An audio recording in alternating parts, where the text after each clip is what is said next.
Are you tired? Aww. From 3 to 6 months, babies are awake for longer stretches during the day. And some may even sleep for longer stretches at night. At this stage, 1 or 2 night wakings are still very normal. A really good simple routine to use is feed, play, sleep. This helps new mums to have some structure to their day and anticipate what their baby needs. So when your baby wakes up, you pick them up out of bed, and while they're nice and alert and ready and hungry, you can feed them. And then once you're finished feeding, then it's time to move into the play or the awake time. And during awake time, your baby would be on the floor, kicking, having some nappy-free time, having cuddles and all the things that babies do when they're awake. And then as soon as baby starts to show some tired signs, then pop them straight back into bed. 1 step, 2 step, tickle you under there. You tired? Once breastfeeding's established, you can start to differentiate between night and day feeds. So keep the daytime feeds fun. You can, obviously lots of smiling and talking with baby and playtime after feeds. And then at night time, if you're feeding baby with the lights dimmed, minimal conversation, that will help to teach baby the difference between night and day. When you've put bubby into bed, ideally it's good to leave the room before baby's actually asleep so that they can learn to settle off to sleep on their own. Sometimes they might give quite a lusty cry just before they settle. If you can try and avoid the temptation to rush straight back in as soon as they cry, it's ideal. If they're obviously persistent in their crying, then you go back in and try and sort of perhaps try just patting them initially, or they might need to be picked up and re-wrapped and then popped back down again or rocked for a little while. Babies have a much shorter sleep cycle than adults, so often they'll start to stir after about 40 to 50 minutes of being asleep.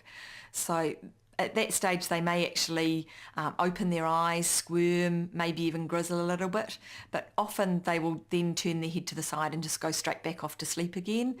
Sometimes it can help if they rouse and you don't think they're going to go back to sleep, perhaps just a comforting hand by mum. They might soothe back to sleep and go through another sleep cycle.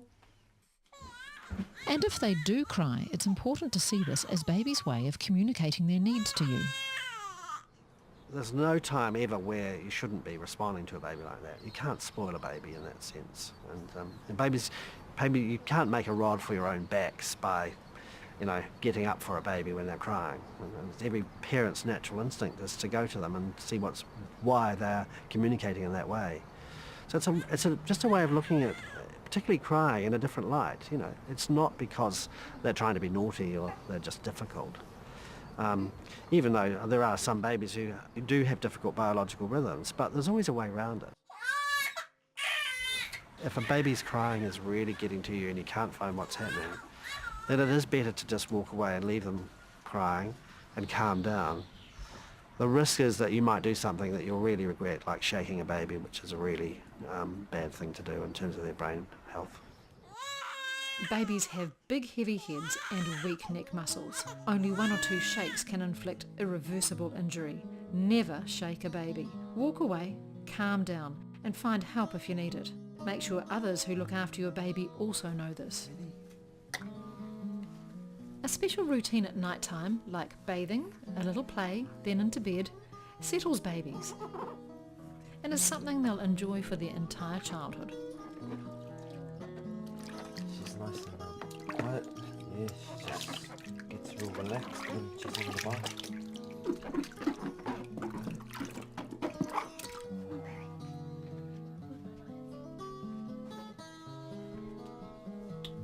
Elin has just moved from her bassinet to a cot. The ideal age for this is 5 to 6 months, when the risk of sudden infant death has reduced.